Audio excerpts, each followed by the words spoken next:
Welcome to Multifamily X podcast series, Masters of Multifamily Maintenance Conversations. Ready to engage in essential dialogues exploring the multifamily universe alongside top industry leaders? Join us as we explore fundamental conversations for the multifamily space.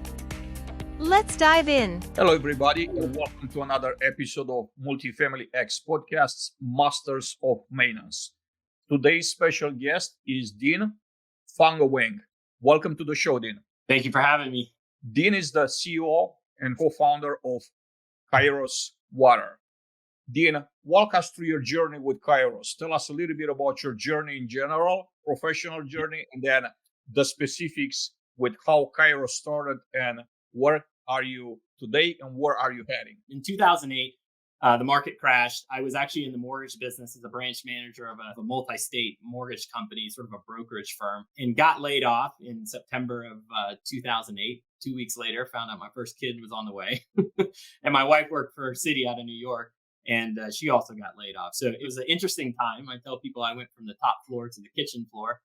Because the next business I got into was actually as a service technician, apprenticing for one of my friends who owned an appliance service company. I studied for months under his tutelage, so to speak. And in 2010, I started my own company, also in the high-end luxury sort of appliance industry, both laundry and kitchen appliances. So we were working on the big, $10,000 fridges and $15,000 stoves, very complicated technology, but it was a niche here in Atlanta, right? Servicing that market. Fast forward, over 10, 12 years, I had personally been in about 15,000 homes.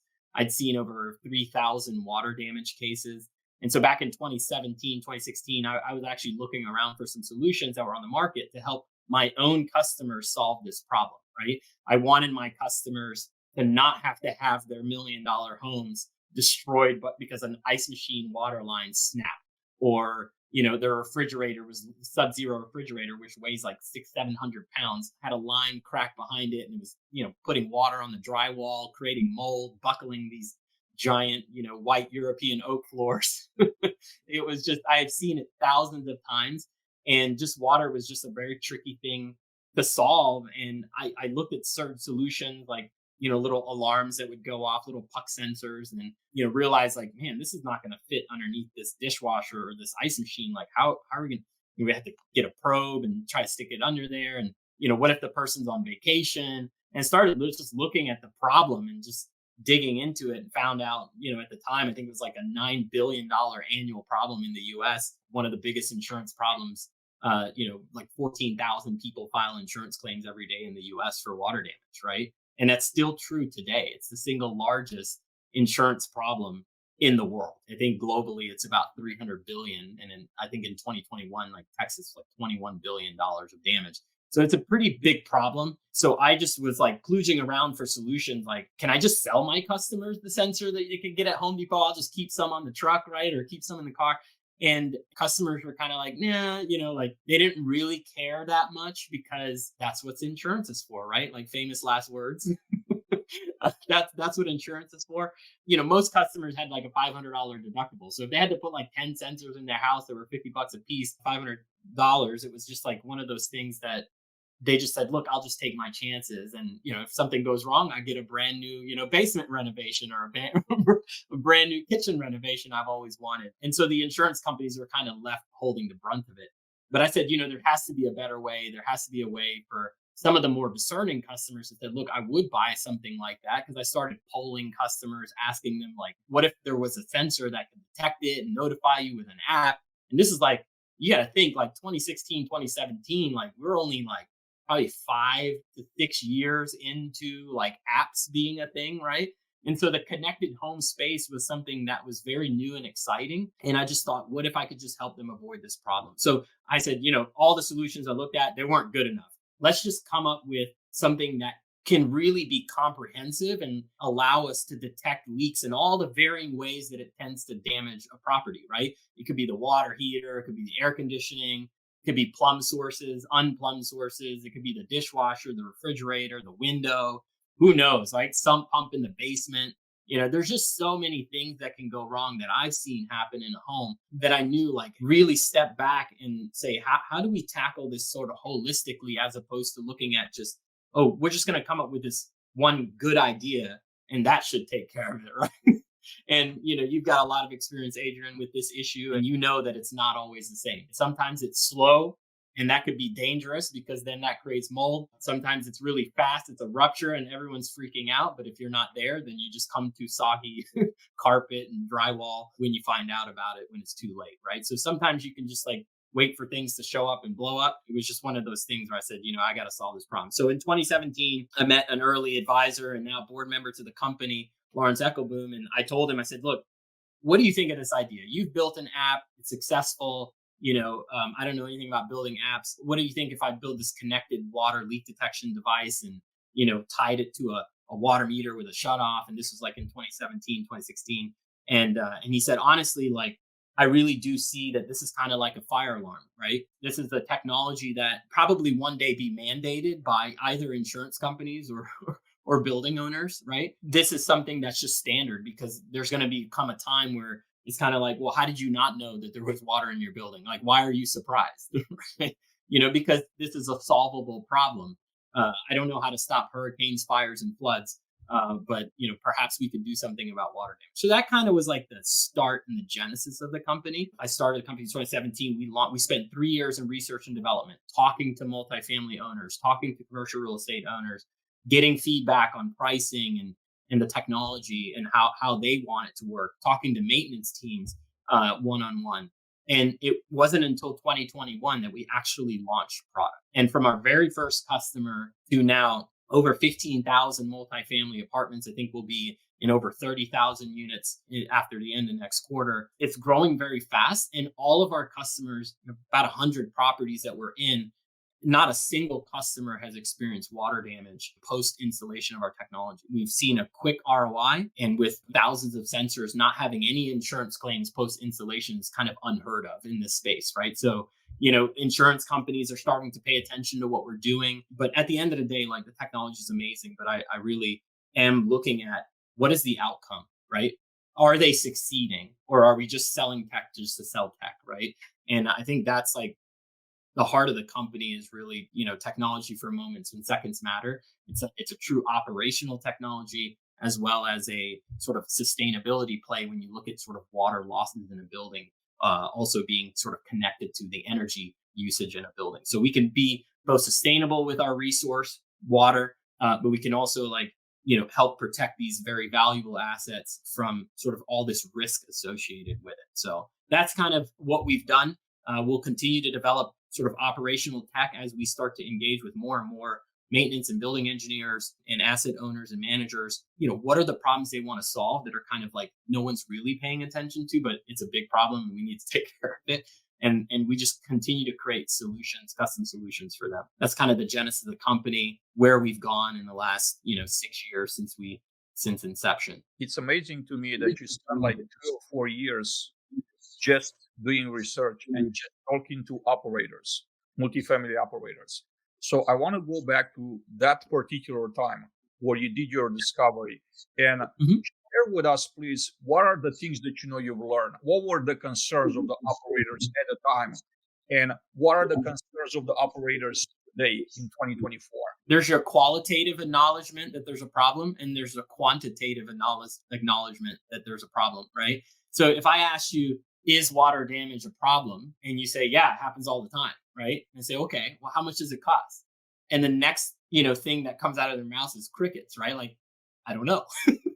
Real estate's this massive industry, but it's been said many times that they're very bad at like collecting data and like surfacing it up and making sense of it, right? So data's good, but like structure it, figure out what it means, and then take action, right? And I think that was like the big struggle when we first started. We were kind of in a really high time in multifamily, right? Things are just growing up and to the right.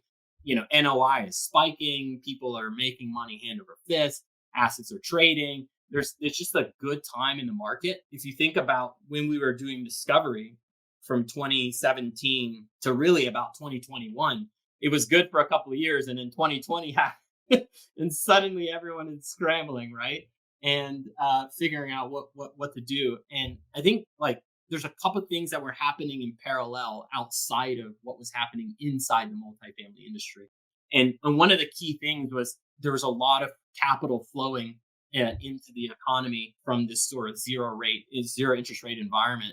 And on top of that, you had a very difficult climate environment. There's a lot of hurricanes, floods, fires that were occurring between 2017 and sort of today, if you even look at it through 2021, right? There was essentially like 5-6 years of very difficult catastrophic events that were happening that cost a lot of insurance losses. So those insurance carriers suddenly went, okay, we've got all these losses across, and some of them are happening to these multifamily assets. You look at Texas freeze in 2021, that was $9 billion in one state.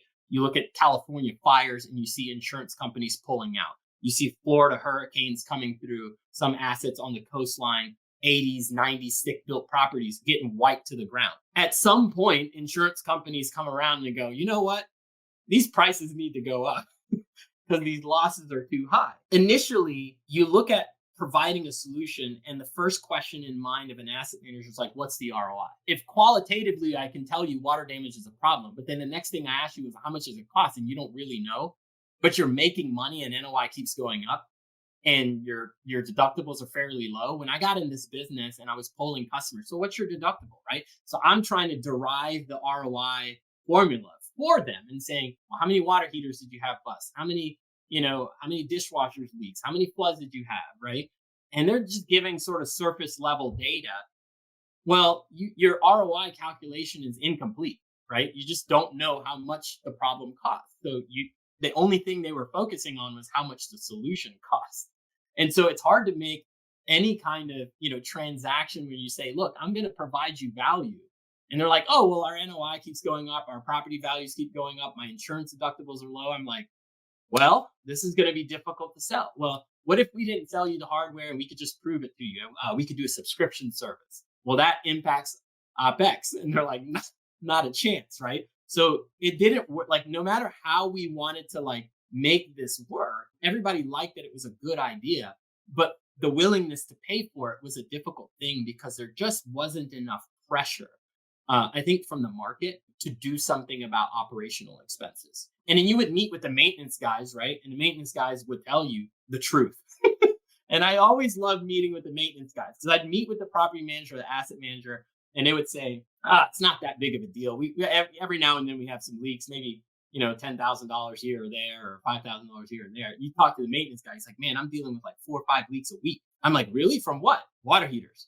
Well, what's happening then? He's like, oh man, it's like going through the second, third floor, like sometimes it's drywall and HVAC, and you're having to sometimes have to put the resident in the guest apartment, and sometimes you have to put them in a hotel. I was like, how much does that cost? He's like, man, I bet we're spending $20,000 a month. I was like, wow, that's a lot, right? And so you would start to find out the truth from the guys who are actually solving the problem, but they don't cut the check. A lot of times they don't know exactly how much all of this stuff costs, right? You're pulling from the maintenance shed, you're grabbing a new water heater, whatever it is, right? And so I think there's always this disconnect that was there between sort of the financial folks that were off site, that were making the decisions to buy solutions, and the folks who are using the solutions. Adrian, you talked about a lot. It's like, what about the end user? What about the one actually solving the problem on the ground? Are you hearing from them, right? Do they want another app, or do they want a text message? Do they want an email? How do you not bother them when they're already bombarded with 30, 40 work orders, right? And then here you come telling them there's a leak across the property and it's just a little bit of water, right? Well, I'm just going to ignore that. And so we had to figure out all of those things about what the end user and the maintenance team cared about. Could you tell me if it was a little bit of water or a lot of water? That would be really helpful. That was a piece of feedback we got from the maintenance guys. Well, yeah, I mean, last year we were able to successfully do that in R&D. It's just, we could tell you, hey, this washing machine has a little bit of water in it, right? That way you don't have to drop what you're doing on that HVAC replacement to run over across the community, bother the resident just for a little bit of water. What if you could know if it was a flood? Then you got to drop everything you're doing. So it sort of warrants a different level of response. And that way the maintenance guys know when to treat something seriously and when they know, hey, we need to get to this because it's important, but it's not urgent. Creating context for the maintenance teams was super important. And it's something we've been working on for years because we know that if they ignore it, then the problem still exists. I had one CTO of a big multifamily operator tell me, it doesn't matter what the ROI is, Dean. He's like, if my team does not follow on with action from the data that you're giving them, then we still have a problem. Think about that. I pay for your solution that can solve this problem, but if they don't react, I still have the problem. And I said, well, this sounds like it's more than just a technology solution that's needed. It sounds like you need cooperation and buy-in from the guys who are actually solving the problem. You need buy-in and you need incentive structures to kind of help motivate those maintenance guys to be excited about, hey, this way your day doesn't get derailed by some water heater that busted on the third floor. And now you got to stop all those work orders you're doing to go deal with that disaster. When you and I know, Adrian, from having seen hundreds, if not thousands of leaks, right? They always start, like a lot of times they just start slow. And then suddenly, boom, there's an explosion, right? It's like, but you're only coming to it when it's already exploded and it's flooding the carpet. But what if you knew about it when it was only a few drops? Or what if you knew about it when it was just contained to the water heater pan or HVAC pan, right? And it wasn't a disaster already. If you could be notified about that and you're like, okay, I need to get to that, but it's not an emergency, or I can get to that in a few hours, right? That's kind of like an efficiency that you gain in the operations team that's really desirable for everyone involved. Maintenance guys aren't getting yelled at. Your CapEx budget, you can kind of stretch it out. You don't have to change every water heater in like a broad paintbrush stroke, right? You can just take the water heaters one at a time as opposed to just doing them all at the same time, right? So a lot of this benefit we had to learn from the interactions with what do the asset managers care about? Maximizing NOI, extracting value, protecting the economic life of the asset. Well, how do you mobilize the maintenance teams to do that, right? And it's part of this sort of whole comprehensive risk management and property strategy, right? If you're trying to dump an asset in a year, you don't want to give somebody a 5-year contract, right? Or maybe they're just like, let's keep all the fingers in the holes, right? The image of the boat with the leaky holes. You just got to plug the holes, right? And just hold it tight enough until you can sell it and then just get out of Dodge, right? And so you saw this sort of attitude in the early days. Well, fast forward to like 22, 23, you're seeing 20, 30, 40% increases, sometimes even more than that in insurance costs. And suddenly you're seeing massive insurance costs rising. You're seeing deductibles going from $15,000, $20,000 to $75,000, $100,000, and even $250,000 in a lot of cases, right? And so when these large portfolios have massive exposure across, thousands of apartments, suddenly you start to go, wow, I'm exposed, right? I'm on the beach. I'm in my bathing suit and there's a hurricane coming. And a lot of times it's, in this case, it was financial. You're looking at the pressure that you're getting on the premium side. You're getting exposure on the deductible side. And suddenly those $50,000 worth of leaks that you were getting every year or $100,000 of leaks are suddenly impacting NOI. And now you're paying attention because you're like, man, my insurance cost is going up. It's like my number 3 expense. Capital is now gone. The cost of capital has gone up. People are holding on to assets. Some of them are distressed, right? You've got suddenly post-COVID, you've got suddenly way more people utilizing that asset in a way they didn't use before, right? We used to go to work in the morning, right? Come back in the afternoon, you're home for a couple, that night, you sleep, you're not stressing out the asset. But now you've got like almost half of that workforce is like staying in the apartment during the day. And now they're paying attention to everything. The dishwasher's broken. The light bulb needs to get changed. My door doesn't close right? My water heater's busted. Like, you name it, right? My faucet's leaking. Whatever it is that's causing an issue, now suddenly the residents have this renewed focus. On top of that, their rents have gone up, right? So now they're even more demanding that you need to take care of them because I'm paying you a lot of money to rent this apartment, right? So I think in light of all of those pressures that have descended on multifamily, rents are cooling off. You can't let rents go up indefinitely up and to the right. Insurance costs can't keep going up and to the right because eventually what will happen is this will force people to be more self-insured. Well, you're more self-insured. Now you're on the hook for all this capacity that you have to cover your assets. Now you're on the line to make sure that you don't let all of that cash that you put aside for the captive, right? The insurance captive or the self-insured vehicle go to waste, right? Because of some stupid leak or some pipe freeze or some building fire, right? It's you are now more responsible than you've ever been. And I think what insurance companies have essentially done post COVID is they've transferred more and more risk onto the owners. And suddenly you're like, what am I going to do about all this risk? The transition we've seen from when we started and from where we are today. And I think we've seen more partnerships and engagements from insurance companies on our behalf because they're using this data to figure out, okay, how can I better underwrite this asset for the actual risk that it has? I can tell you, I've had clients that prior to installing our technology had 7-figure losses, 6-figure losses. They install our tech, nothing, literally nothing. It's like drops off. And their insurance companies are calling us going, how are you doing this? Right? I'm like, well, it just works. And we work with the customer. So we don't just throw in tech like a solution grenade and then walk off. You actually have to have this sort of white glove approach to helping re-educate, onboard. There's this change management that's happening, right? Staying on top of that. You really have to keep following up. And this kind of comes from my customer service side of being in a service-driven business. It's like, yeah, tech is great, but serve the customer, meet them at their need. If they want changes, like, I don't like the way this notification comes, can you change it? Okay, get my software guys to fix this, right? I don't like this report. Can we change this report? Yes, let's change the report, right? This is how they want to surface it up to the C-level or the CFO. This is how we want to see it, right? And so those key factors of engaging with customers early on, those rejections we had, and how we sort of tailored the solution for this industry was like, is invaluable spending 3 years talking to the maintenance guys. The other thing that was key with in talking to maintenance guys is like a lot of times they're so overwhelmed because the fluctuation of labor, right? The revolving door that you see, and we can talk about that, Adrian, is like it's a huge challenge, right? It's like, how do you maintain staff when demand from the residents has suddenly spiked because they're now home? Like, what happened to the service work orders? I'm really curious. How many service work orders did they have before COVID and after COVID?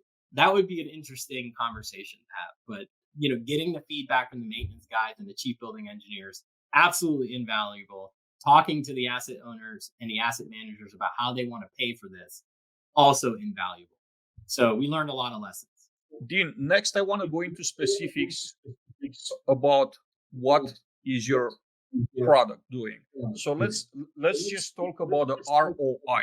What is the ROI for a property owner that embraces your solution? What we do is we work with a lot of property owners to evaluate a specific site. It's no two buildings are the same. I've walked in hundreds and hundreds of properties. I can tell you, like, you go to one property and you're like, this is the way our water is routed. These are this is the age of the water heaters. These water heaters have all been changed out, but these haven't. Or these HVAC units are brand new and those aren't, right? Or, the kitchen layout's different here. You wouldn't believe where the water heater is, right? Like it's so different. And I think like we take that personal touch of showing up to the property, meeting with the building engineers, meeting with the site maintenance teams and saying, you tell us where you see the most problems. We're not going to assume that we know where your particular problems are, right? And when they start telling us like, dishwashers aren't a problem, but water heaters are a big problem, right? Last year we had a fire suppression system that froze and it leaked down into 8 apartments, caused $300,000 worth of damage, right? Those conversations are invaluable because now I've got a historical marker where I have a quantitative problem. I have now not just said, water is a problem, or fire is a problem, or freeze is a problem. I've now told you how much that problem cost me last year.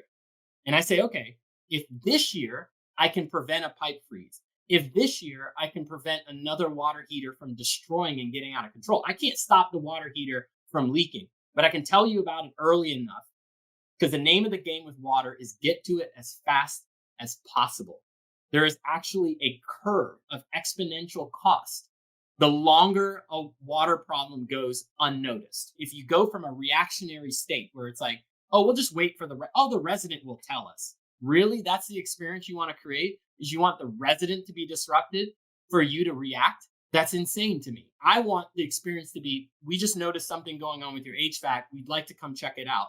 Okay, I haven't noticed anything. You go in there, you find out that coil set is completely frozen over. There's water now leaking into the condensate pan, right? And you start vacuuming it out and fixing that refrigerant issue, right? Or whatever may be causing that coil set to freeze up like an ice block, right? And you do that before the resident is completely discomforted, before they have to put in a service ticket. All of that is ideal. And you want to work in that fashion where you are proactive. You're working quicker than this old school reactive mechanism that can just disrupt your entire maintenance schedule. And not to mention, obviously, the relationship with the actual resident. When it comes to engaging with the properties, we want to figure out what were your historical losses.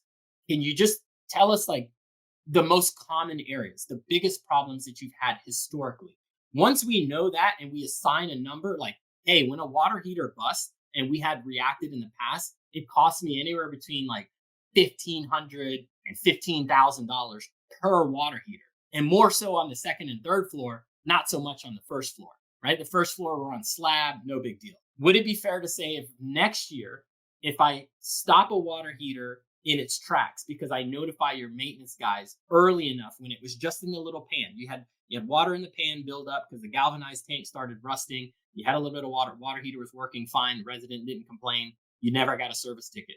But you were notified the moment water was in that pan. You went out there like, yep, we got to replace this water heater. You did the job. Residents happy. They got a brand new water heater and you don't have any water damage. Would it be fair to say I saved you somewhere between $1,500 and $15,000, right? So they would say, yeah, that's fair. So that's how we can track every bit of data that's happening in that property, where we literally catch hundreds and hundreds of leaks, right? We took one property, we had like over $250,000 in water leaks, and it was mainly coming from water heaters. Well, and actually water heaters that were on the deck in the maintenance, like kind of in a mechanical closet. So, but it was a cold environment. So what was happening is they had two problems. One where the water heaters were busting on the patio area, and then the water was leaking from the drywall into the master bedroom. So the resident would be like, why is my carpet moldy and soggy? Like, I don't see where the water's coming from. And it was the water heater that was out on the patio area. Number two issue they had is they were using a recirc pump on the hot water heater to run hot water through that evaporator coil, right? So it's like essentially pulling off heat off of the hot water recirculating. But the recirculation pump wasn't at the water heater. It was in the HVAC closet, right? Where that fan coil is. That recirc pump had a seal that would snap, and then hot water would just spray out behind the wall, behind the air filter. The resident had no idea it was happening. The maintenance team didn't know until there was a service ticket put in. Like, why is there water running down into my kitchen? And from the guys below, the guys up top where it actually was happening had no idea. And they were like, how are you going to solve this problem? This is like behind the wall, like 3 feet down. Like we need to know when there's water behind this wall. And I was like, okay, well, let's see how we can solve this problem, right? So we did it for them. The following year, zero issues. And we followed up with them multiple times, and like they were like, yeah, our maintenance guys are like, they treat it very seriously now. When they see a leak behind that wall, think about it. That can't be a false alarm. You never want water behind that wall, right? Because historically they were going there, have to tear that wall out because it's dark, it's damp, it's cold, right? And you got hot, moist water with steam coming behind the wall. It's just like the perfect recipe for organic growth. And so they just got very serious about solving that problem. And for them, they could, instead of just having this massive capital budget request for like changing every water heater, every recirc pump, going through this massive disruption, they could tackle them one at a time. Boom, boom, boom, boom, right? So it's safe to say that they got an ROI like very, very quick. And because our solution costs nowhere near $200,000. So they were happy, and we combine. We want to talk about the actual solution and what it entails. We can definitely get in more details if you want to follow up, but we more broadly talk about kind of our approach. But really, we combine two things, right? We combine a wide area network on the property that's very, very light infrastructure, incredibly easy to install. We're not talking about putting base stations and network equipment in every apartment. We're talking maybe 5 to 7 base stations across the community. I can blanket the community with coverage, wireless coverage, and that wireless coverage is then used to take all of that sensor data, whether it's leak sensors or water meters or occupancy sensor, whatever kind of sensor you want, temperature, humidity sensor. And those sensors are then going to those base stations and transferring all that data to the software layers and services. And that from that software dashboard, the notification engines will kick in to then notify the site team. So again, nobody really wants to use another piece of software, right? Like you guys got plenty of software to do. And last time I checked, like no one wants to sit there and stare at a fire alarm waiting for it to go off. Our technology is incredibly unsexy in that regards. You won't want to stare at an app waiting for it to go off. But when it does go off, this is mission critical stuff. You have to go take care of this problem, because in other cases, we've had sort of a water tank, a boiler system on top of a 42-story tall multifamily building have a well joint that cracked. Well, you know what happens when a boiler has a crack. It's super dangerous. It's also like, I mean, you think about how much water will come out of that tank because it's pressurized. You have all these booster pumps that are pushing water through the system. Like that's going to create a massive issue. And a lot of times it's funny because they're like, well, these rooms have drain holes. Have you ever seen the drain hole? It's like this big. You know how many gallons of water is going to come out of that room in one instant? I mean, it is just unbelievable. I've had building engineers tell me they've walked into pump rooms and mechanical rooms, and it's like 3 feet full of water. Like, can you imagine if it breaches that threshold, like, and comes down, or if there's any kind of crack and running down a 40-story tall building? It's disastrous, you know? So we want to detect that stuff as early as possible. As a matter of fact, that one client, we detected it within 6 months, and that building was only a few years old. People think it's just the old stuff that's causing problems. And you know, Adrian, you've seen new stuff, you've seen old stuff. And we had new buildings for large property management and ownership companies. They're like, this one building, this one high rise, 2 years old, $90 million of damages from these pinhole leaks behind these walls on these riser stacks. I'm like, wow. You know, I mean, it's catastrophic for everyone involved, right? It had to empty out the building. You look at those cases and you go, how could we have solved this problem? And that brings me to my other point about how the technology works is we actually can put in a lot of technology. Our newest solution that we launched last year was in the construction risk management space. So when you're developing a real estate asset, you're putting in hundreds of fixtures and faucets and connections and dishwashers and refrigerators. And how many plumbing connections can you imagine, Adrian, are they putting in a high-rise building? Thousands, right? And the number of apartments, right? Times like 4 or 5 times, yeah, or more, right? I mean, hot and cold water, right? So you're looking at how many connections you make, and you just go. We usually ask these risk engineers for these insurance companies, like, what's the most common thing you see?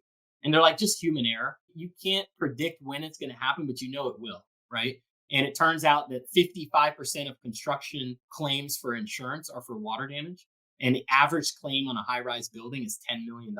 You know, these big insurance companies came to us and they're like, can you help us solve this? I'm like, this is easy, because our solution can transport from garden style to high-rise to office building. Doesn't matter what it is. We've invented this smart material. It's a conductive material that can be shaped or sized for any area. So if you think about high spatial coverage, you look at a giant mechanical room. How do we cover a whole mechanical room with a sensor, right?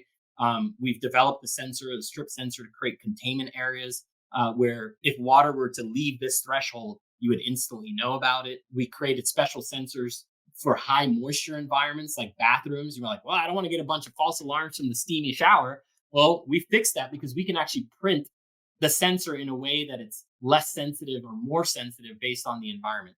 And so we've been able to solve really weird issues. Like, I challenge any multifamily owner that's got a water problem to come to us and say, can you help us solve this? Because we've done this for a 158-year-old site in San Francisco, 100-year-old building here in Atlanta. You know, you have a hodgepodge of plumbing, very difficult situations to solve, and we've solved them, right? From our very first customer to the customers that we have today. Again, every one of them has seen an ROI based off of the historical losses. Again, historical losses is the key thing that you need in order to solve the problem and justify the ROI. You explained very well and at length how your product works to prevent plumbing leaks. Let's talk about your product relating to fire suppression systems. How does it work on avoiding floods and disasters caused by fire suppression systems during the freeze? We're members of NFPA. We have been petitioning their technical committee for some time and been working with some other folks and sort of like local fire department here in Atlanta And last year, kind of at the tail end of last year, we came up with a solution because a lot of folks were asking us, hey, can your leak sensors work on these fire suppression systems? Can you do anything with shutting off the valve? You can't shut off a fire suppression system because that impairs the systems from its primary function, which is life safety. So you can't shut it off. But what can you do about the problem, right? Let's backtrack for a second here. What is the problem with fire suppression systems? Aside from a coat hanger getting snapped onto someone hanging a coat hanger on the filament and it busting the filament and water going everywhere, or someone walking in the hallway with a mattress and knocking the sprinkler head off. I can't do anything about that. It's working the way it's supposed to, right? And you technically, legally cannot shut the water off remotely. Obviously, in those cases, you got an emergency situation on your hands. You got to shut it down. But let's talk about the bigger problem. If you look at Texas, for example, in 2021, key thing happened. Texas grid went down. Buildings got cold. Buildings froze. Buildings pipes busted. And the fire suppression's the most damaging one. In a lot of cases, those lines were even frozen down to the fire hydrant because it was like 7 degrees for like a week or two. But that state alone had $9 billion worth of damage. Well, in 2021, the NFPA added an amendment to their guidelines. And one of the things was that you could put a dump valve on an auxiliary line, especially an auxiliary line that's exposed to extreme weather conditions, right? So it's technically the building's owner's responsibility to maintain that the fire suppression system is above 40 degrees Fahrenheit because it poses a significant risk because you have the material contraction. So whether you have like these plastic lines that will contract, you can have joints that give, they can get brittle.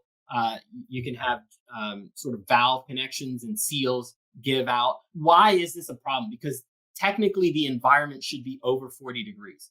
Well, if you look at the southeast of the United States compared to like New York or Chicago, you've got a less winterized asset, right? You're not used to minus 2 degrees for 3 weeks, right? Like, so the southeast of the United States, like even as much as like northern parts of Florida, Georgia, Tennessee, North Carolina, South Carolina, you've got these states where these 80s and 90s and maybe even some of the newer assets are just not, the attics don't have enough insulation in it.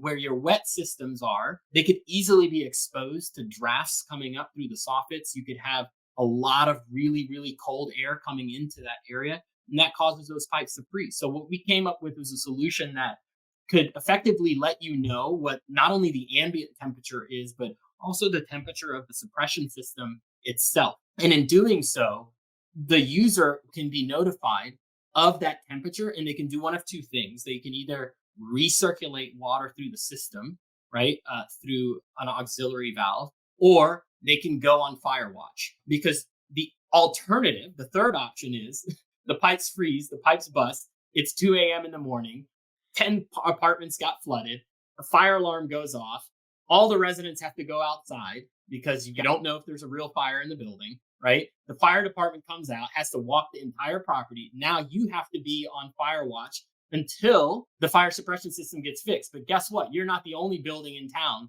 that had a fire suppression system bust. You and 128 other buildings had that happen. And guess what? That plumber that's specialized by your chief fire inspector, they're only handful of plumbers that are allowed to come and touch that fire suppression system and fix it. Not only does that cost a ton, but if those guys are delayed, you're going to have weeks of overtime pay for your staff to walk that building once every 45 minutes to be on fire watch. In certain jurisdictions, you have to actually hire a third-party company to come in and walk the building every 45 minutes until your fire system is fixed. It's law. We obviously want option 1 and 2. And matter of fact, our very first client that we did this project with was a huge owner, top 10 owner. This was a huge problem because in Texas, they had a bunch of buildings that had gotten flooded. And what do people do when the power goes down in a building? This is another risk, right? When the power goes down and it gets really cold in the wintertime, what's the next thing they do, Adrian, to heat up the apartment? They turn on the stove. They turn on the stove. They turn on the stove. That's right. You manually light the stove, right? And you start heating up that apartment. And that is a massive, massive risk, right? And now you're introducing fire risk, not just water risk.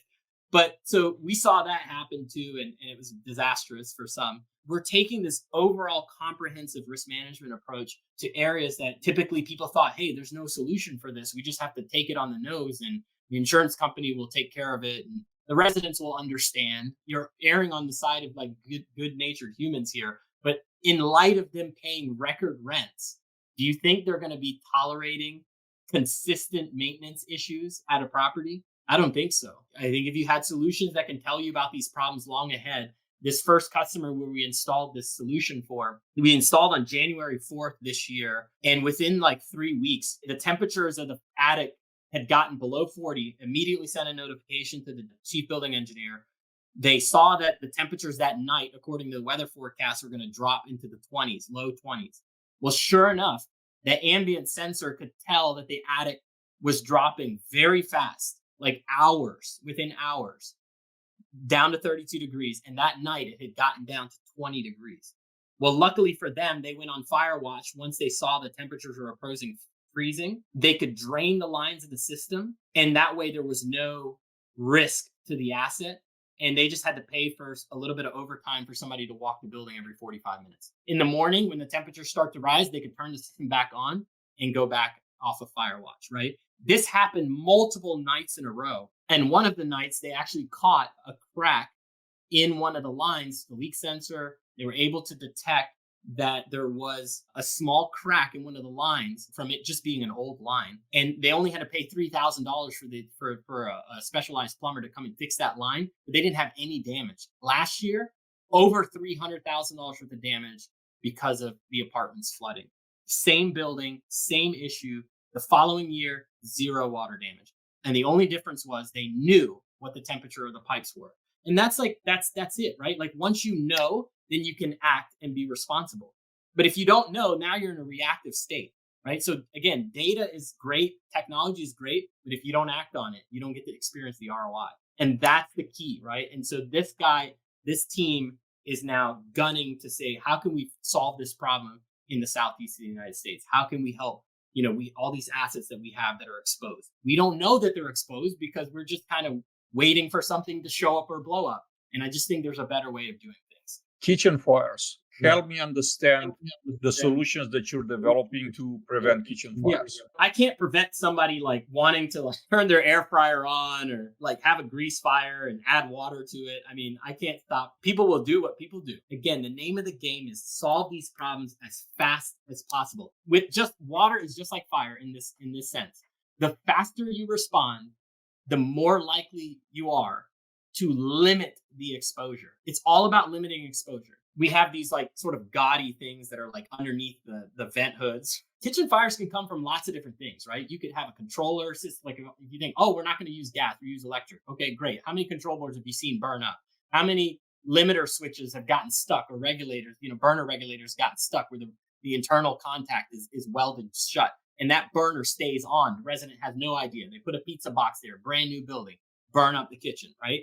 This happens all the time. But what if you knew, so the default, what's the current state versus the future state? The current state is, well, we got a smoke alarm. That's one. Number two is you got a sprinkler filament that can go off if there really is a fire in that apartment. But you always scratch your heads when you see these things on the news. You're like, how did this whole building burn down? The whole building burned down.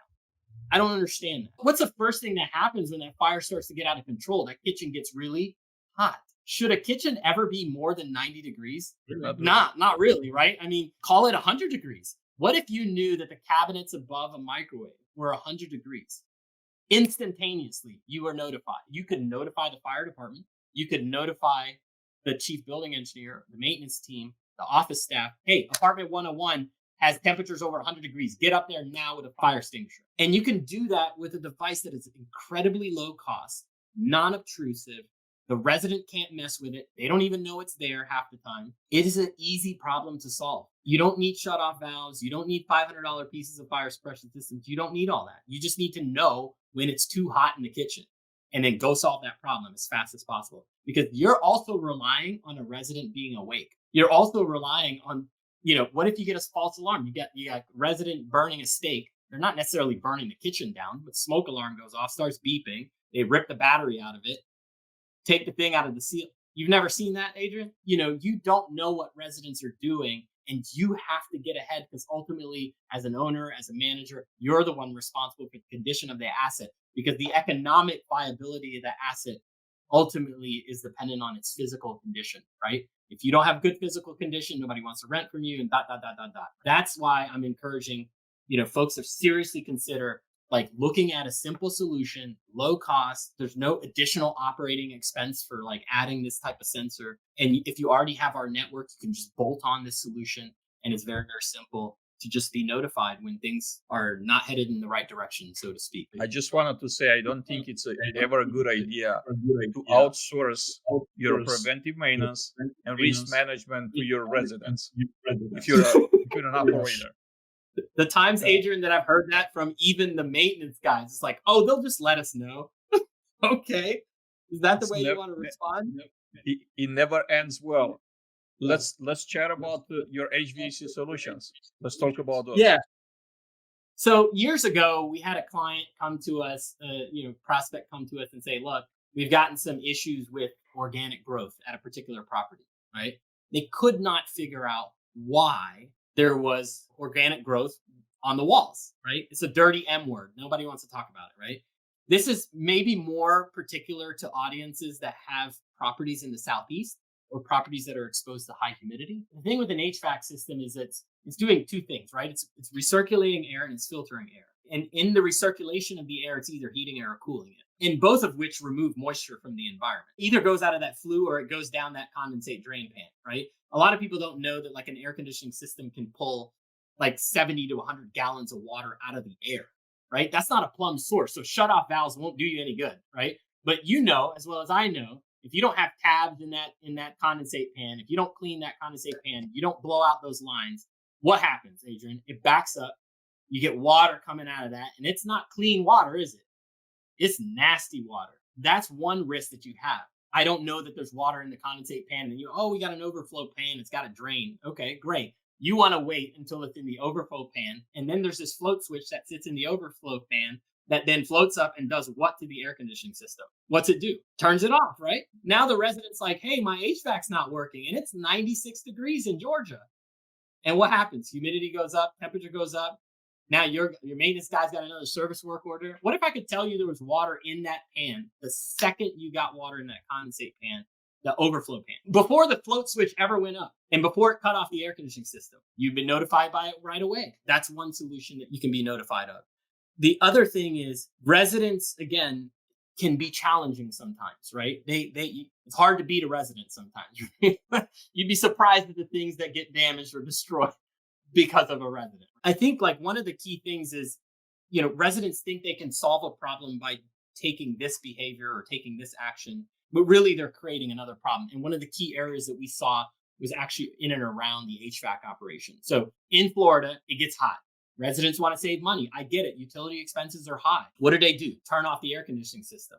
Well, when you turn off, you're removing one of those primary functions of the air conditioning, filtering and humidity and moisture removal. You do that, suddenly that dirty pan underneath that HVAC system, that condensate pan, now becomes a petri dish. It literally, bacteria will fester, mildew. And then the resident gets too hot and they're like, oh my gosh, I got to turn this temperature down because I'm way too hot. They turn the AC on. And what happens to everything that sits in that pan that's floating around in that air conditioning? How did I get this all over my walls, right? How did you get organic growth all over the wall? It's because you turned the air conditioning system off, thinking you were going to save money on your energy. Now you've created a health hazard for yourself. You want to know the dirty secret of Florida? It is this issue, right? It is this issue of organic growth. You know it the moment you walk in an apartment, you can smell it. You know that this ain't, I bet if I peeled that plenum apart, I bet if I took that filter back and I looked at this HVAC coil, there would be mildew everywhere. And you don't want to face it. You just kind of want to put the blinders on and say, I'll just deal with it when I get the complaint. You don't want that kind of experience in this world, because in those places, it's billion-dollar company versus poor Miss such and such living in an apartment, right? She's 70 years old, right? Who's going to win that court case? The judge is not going to be favorable to a billion-dollar company. I can promise you that. But you can get ahead of it with a tiny little sensor, right? That doesn't cost very much. That can do this. It can tell you the difference between your air supplied to the apartment and the air condition returning to the filter, right? Because it's recirculating air in a loop. I need to know the humidity of the air returning to the air conditioning, and I need to know the temperature, because that's going to give me my temperature split. And with an HVAC system, you're looking for about 15 degrees split, right? Between your supply and your return. That's ideal. If that split starts to close over time, we have an algorithm software that can tell you hey, your split is not optimal. If I see these two numbers trailing together, that's not good, right? They might have the fan on, but there's no humidity being removed from that environment because the AC coil is not on. Could be a problem with your condensate. It could be a problem with the condenser fan. Maybe your cycle times are not long enough because some HVAC guy sold you a system that was oversized for that apartment. So what happens is the air conditioning turns on really quick. It blows freezing cold air in the apartment. You're like, wow, this is really cold. And then what does it do? Because that thermostat will cut it off. Shuts off the HVAC system. Now you've got freezing cold air and high humidity, and now you got moisture on the walls. That's a problem because some guy sold you an HVAC system that was too big for that apartment. What you need is an optimization of runtime, of removing enough moisture out of the environment, and getting to your set temperature of 72 degrees or whatever it is, right? What we figured out is that, this is the EPA studies on this stuff that you can look up. When you have moisture and humidity that is over 65% humidity for more than 48 hours, you will get organic growth, period. And it can happen very, very fast. And if it's more than 10 by 10 feet of drywall that's covered with this, it's a hazard claim, which oftentimes isn't covered by your insurance, which means that you've got to get specialized disposal to that property. And painting over it with Keels is not going to do you any good. You know how that is, right? Moldex, you spray it. 100%. You can band-aid this solution all you want, but it is like the honey badger. It does not care. It will keep coming back, and you're going to keep having this problem until you get to the source of it. And oftentimes the source of that mildew, the source of that organic growth is coming from the HVAC system, and it's very simple to solve it. You get some coil cleaner, you get the drain pan cleaned out, you make sure your filters are changed on your regular PM schedules. You would not believe how often those filters get dirty faster than the PM schedule biannually. And you're like, oh, the residents can come by the leasing office anytime and pick up a filter. Yeah, right. You think they're doing that? Not a chance. And you know what we saw? You know what we noticed, Adrian, from this sensor? We could actually tell when the temperature split wasn't optimal. We could tell what was happening. That sometimes it was just the filter was so clogged up. There was no recirculation coming back because you turned that thing into like a HEPA 10 filter. And now all that dog hair and lint and buildup from that, from that laundry room is like, the vent hose on the laundry room is not tight. And so it's like you get filtered lint coming into that trap. I mean, there's so many maintenance issues that can be solved with simple data that tells you, hey, this is not working right. Go take care of it. Dean, amazing conversations, very educational content. Our core technology, it started with leak detection, right? And again, knowing about the issue sooner rather than later, right? And the difference between our sensor and most sensors that you can find on Amazon or anywhere else is those are consumer grade sensors. And when you're dealing with multifamily buildings, you're dealing with commercial buildings, you're dealing with an environment that's a little bit more intensive than a home. 250 homes in a community as opposed to one home. You've got a lot more redundancy of risk. And so this technology notifies you in any place that you need to know that there's water.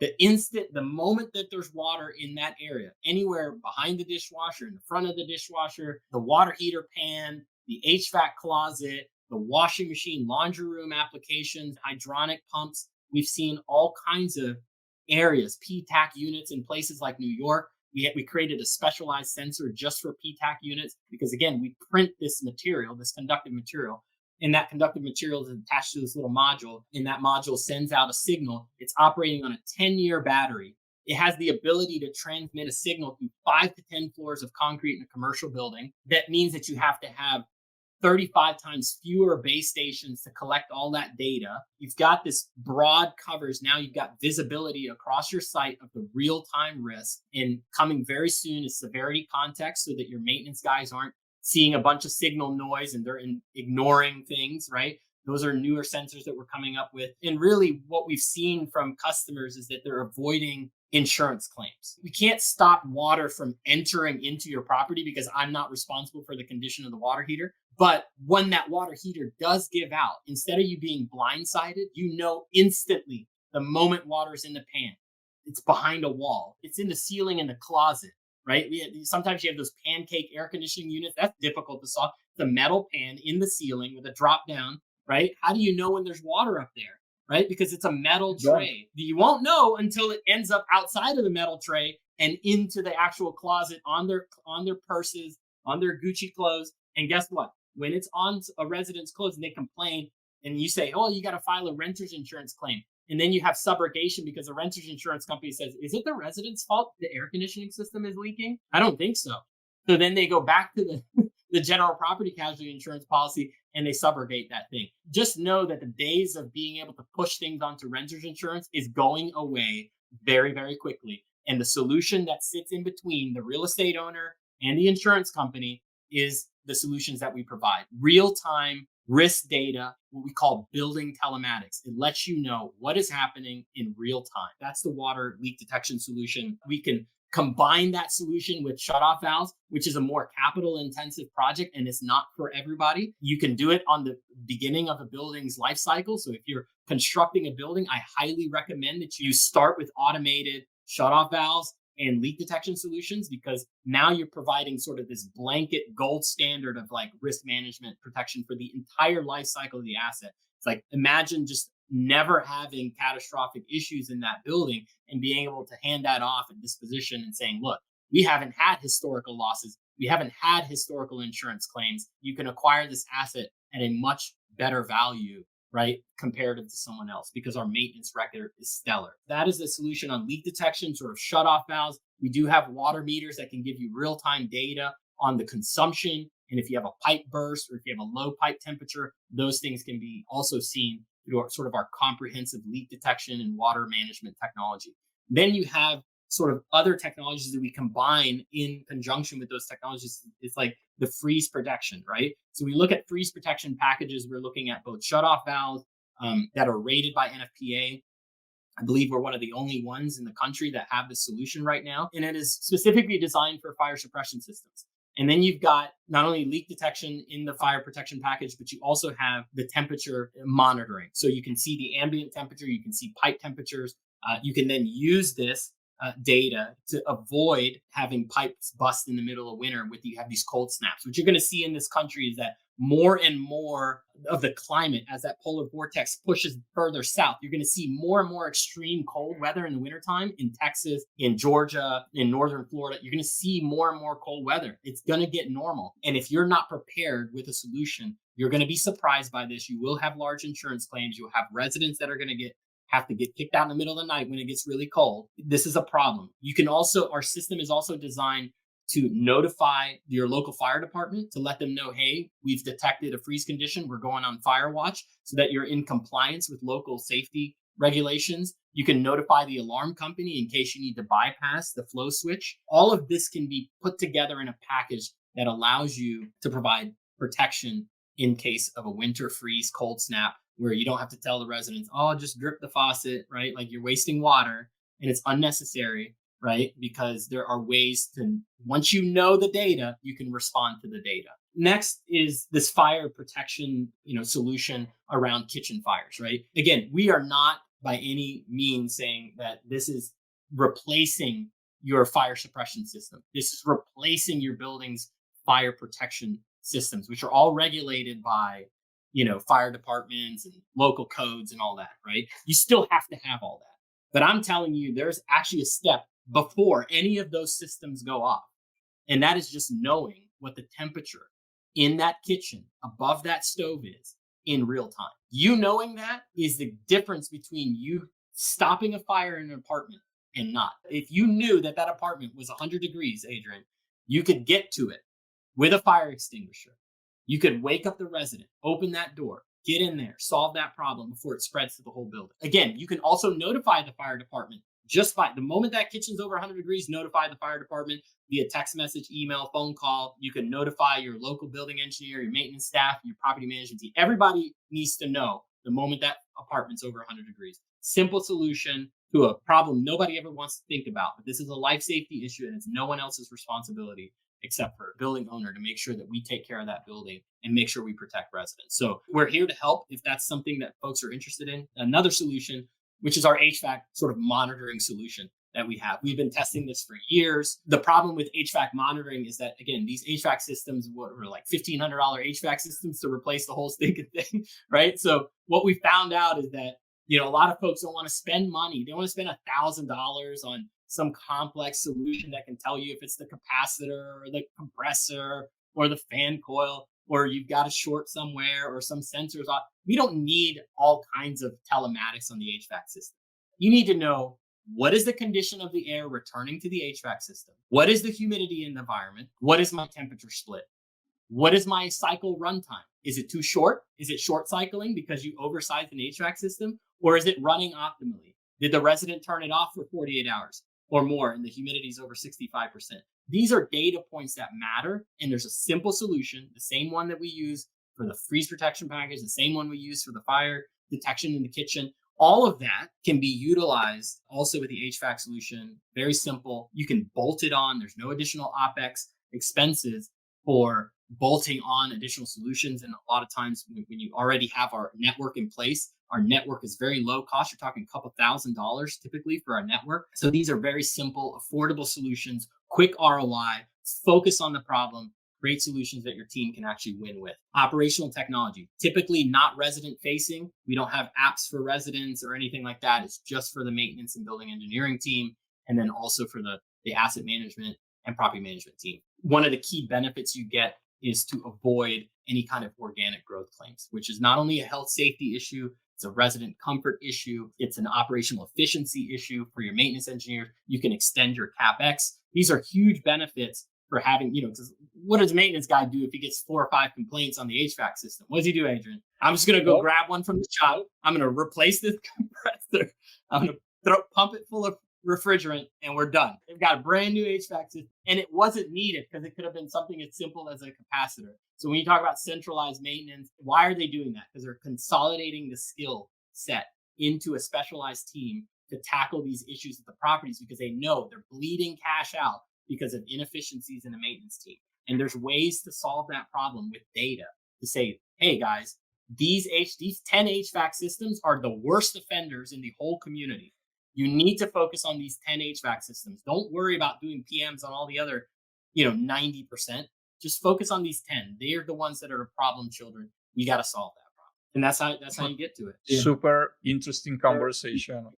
A lot to take on, a lot to share with the public out there. It's going to be extremely educational. Any final thoughts? We're in this space now where rents are sort of flat, and depending on, what market you're in, you may be dealing with other pressures, right? There's some regulations that are coming that you should know about. There's all these things that are coming, when you talk about this renter's bill of rights, right? There's things that are coming as masked as consumer protections that are really like devastating to the operations of a business, to the profitability of a business. We need to get ahead of all of that, but with solutions. Anything we can do to reduce expenses in light of all these external pressures that we may or may not be able to do anything about, I would say is prime. When it comes to risk management, operational technology, again, not necessarily shiny objects, but things that can get you quick ROI, things that can help improve the resident's experience, help protect the economic and physical life of the assets. That is what we do at Kairos.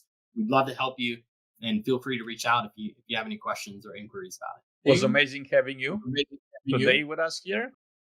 You're welcome anytime. There's just so much value in what we've discussed today. Thank you very much for being with us today. You're welcome. Yeah, love being on it. I'm sure we can talk shop all day long, Adrian. I'd love to do it.